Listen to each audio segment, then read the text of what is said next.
So, Jeanette just said, welcome, Bob. And here we are, gathered together in this virtual kind of way. Today we come to a section of the Sermon on the Mount that focuses on acts of righteousness. It begins in chapter 6, verse 1, where Jesus says, be careful not to do your acts of righteousness in front of others. So we're talking about acts of righteousness.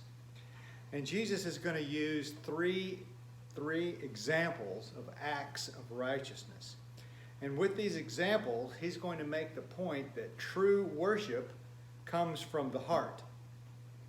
That true worship and the act of doing good deeds are not tools, or they're not methods to impress other human beings. No, true worship, authentic acts of righteousness come from the heart. And more specifically, it comes from a heart that loves God and a heart that desires to be loved by God. And that's really important. True worship comes from a heart that loves God and that desires to be loved by God. So Jesus uses these three examples. There's a lot of other things he could have used, but he uses these three. He's using these three as an example to put into practice with other types of righteous acts or other types of worship. But he uses these three: giving, praying, and fasting. Now, he uses these to make the point that following him, being his disciple, is more than legalistic religion. And we've talked a lot in the last 10 sermons about legalistic religion, legalistic loopholes, a checklist kind of religion. That's not what Jesus wants. In his words, he requires righteousness that surpasses that of the Pharisees. That's what Jesus said. He requires a righteousness that surpasses that of the Pharisees. The way we've said it here the last 10 weeks, Jesus calls us to do the right thing in the right way and for the right reason. Doing the right thing in the right way for the right reason. So in Matthew 6, Jesus exposes what I'm going to call fake worshipers. These are fake worshipers. They come to put on a show, not really true worship. And these fake worshipers in his day were the Pharisees. And they were doing the right thing, but they were doing it the wrong way, and they were doing it for the wrong reason. So they were experts at doing the right thing.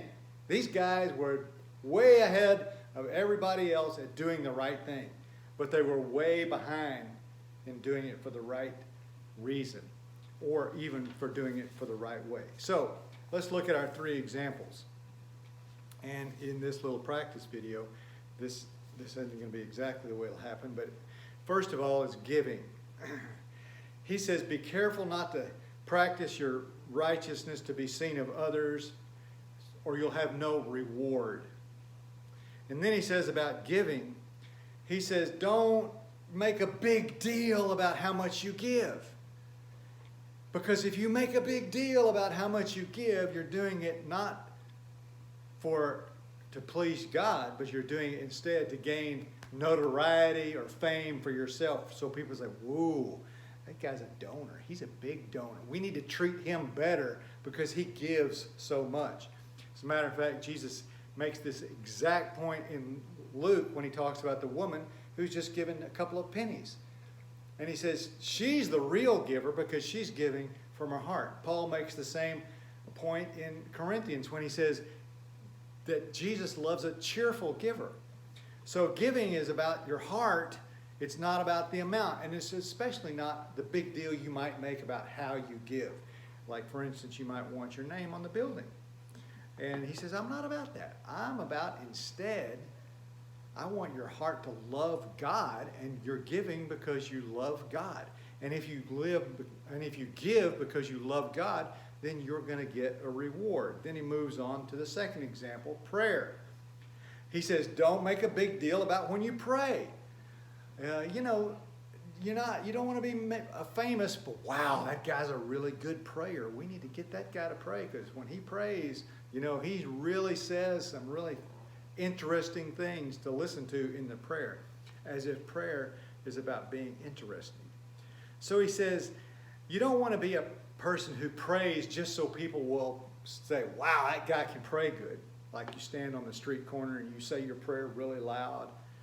You use big words. You use cute phrases to pray. He says that's not what praying is about. He says, as a matter of fact, he says this about prayer.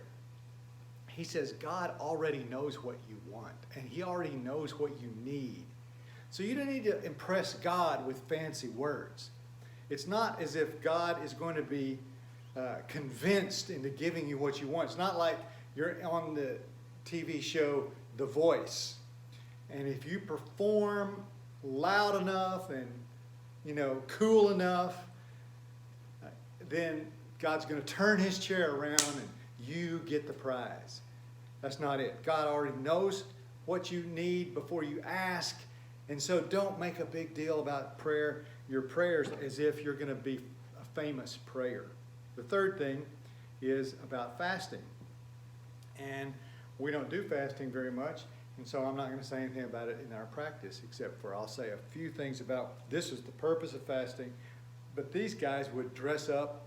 They would almost wear makeup and a costume to show how pious they were, that they were suffering.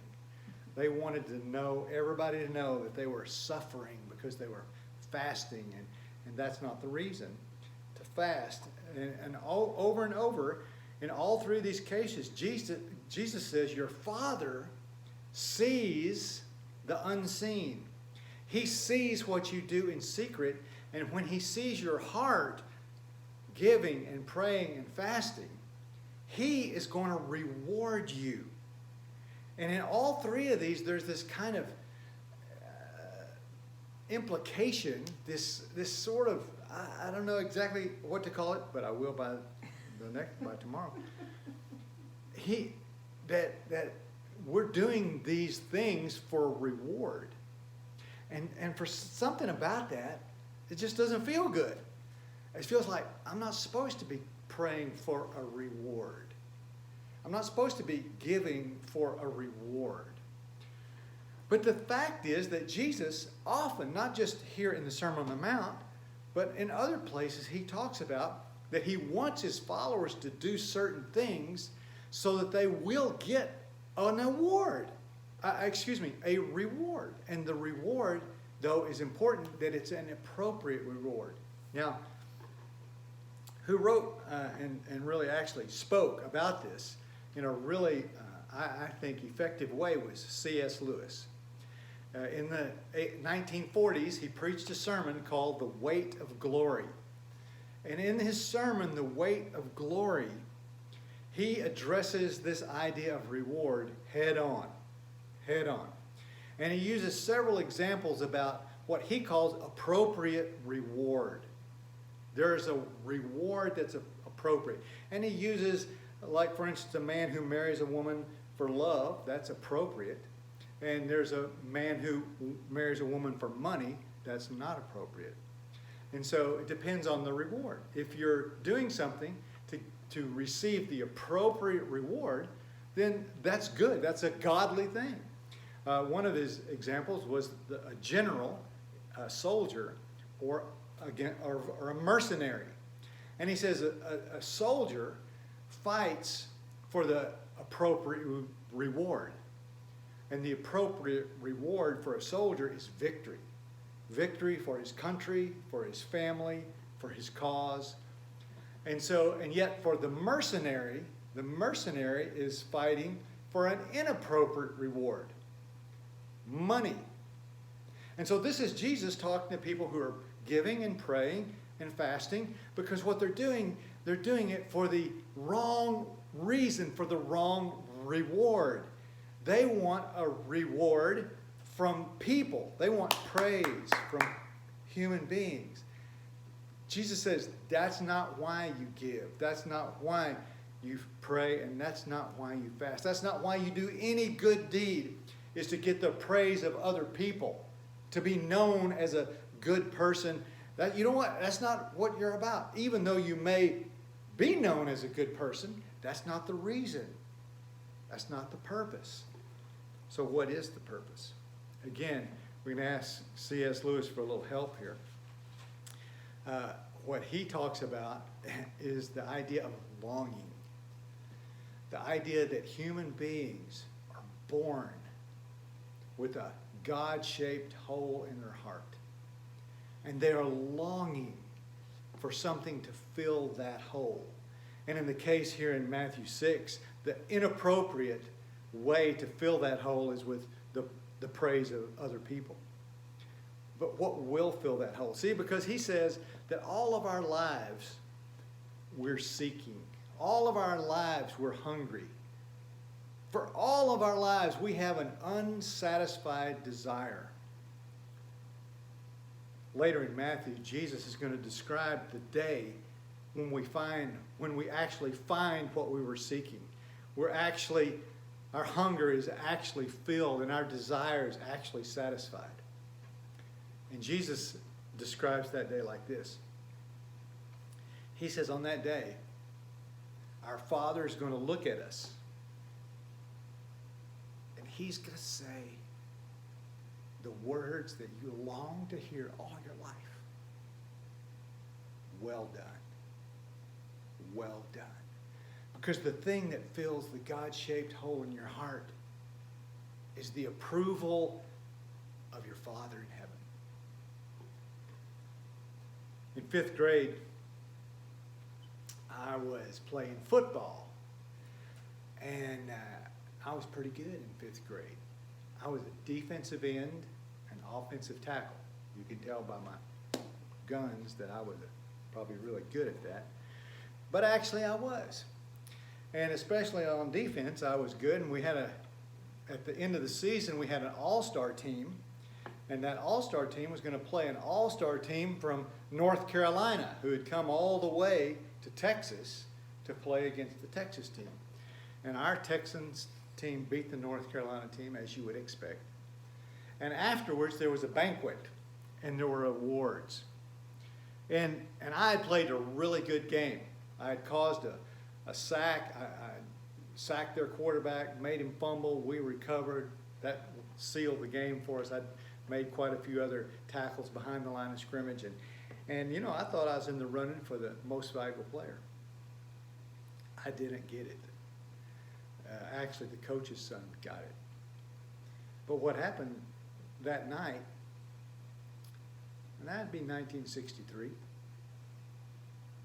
what happened that night is my dad was really upset that I didn't get the award.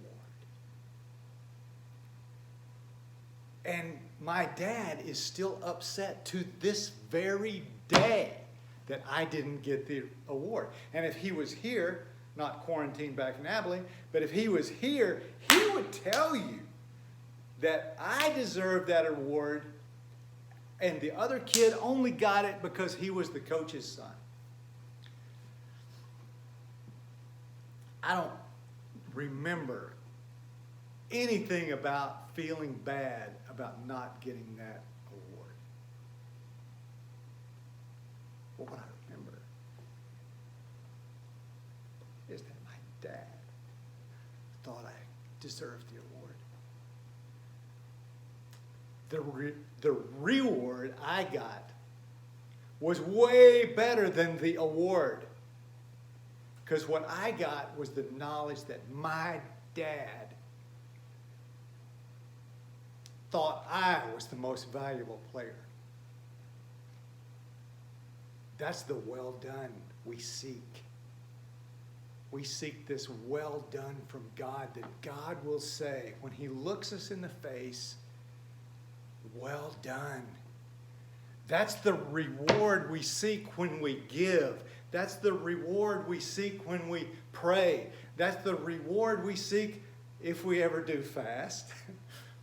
is this well done from God. And we'll never get that final well done until that moment when we're facing eternity and the Father says, well done, good and faithful servant. There's a song that's relatively new. We actually played the last fall. It's called Well Done by the Afters. I'm going to read the lyrics to this song and then we'll be dismissed. What will it be like when my pain is gone and all the worries of this world just fade away? What will it be like when you call my name? That moment when I see you face to face. I'm waiting my whole life to hear you say, well done. Well done, my good and faithful one. Welcome to the place that you belong. Well done. Well done, my beloved child. You've run the race and now you're home. Welcome to the place that you belong. What will it be like when tears are washed away and every broken thing will be made whole? What will it be like when I come into your glory, standing in the presence of love so beautiful? What will it be like when I hear that sound of all of heaven's angels crying out, singing, holy, holy, holy are you, Lord. Sing, holy, holy, holy are you, Lord. Singing, holy, holy, holy are you, Lord.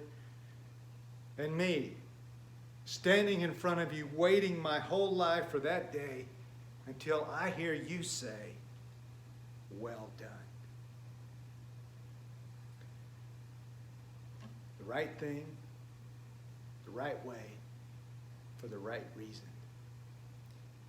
And the right reason is I've got a God-shaped hole in my heart that nothing but the love of God will fill.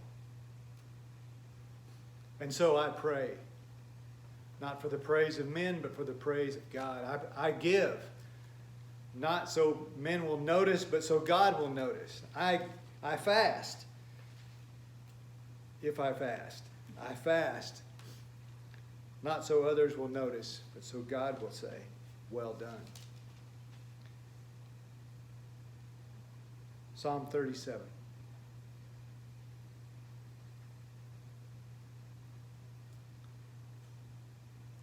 Take delight in the Lord, and he will give you the desires of your heart.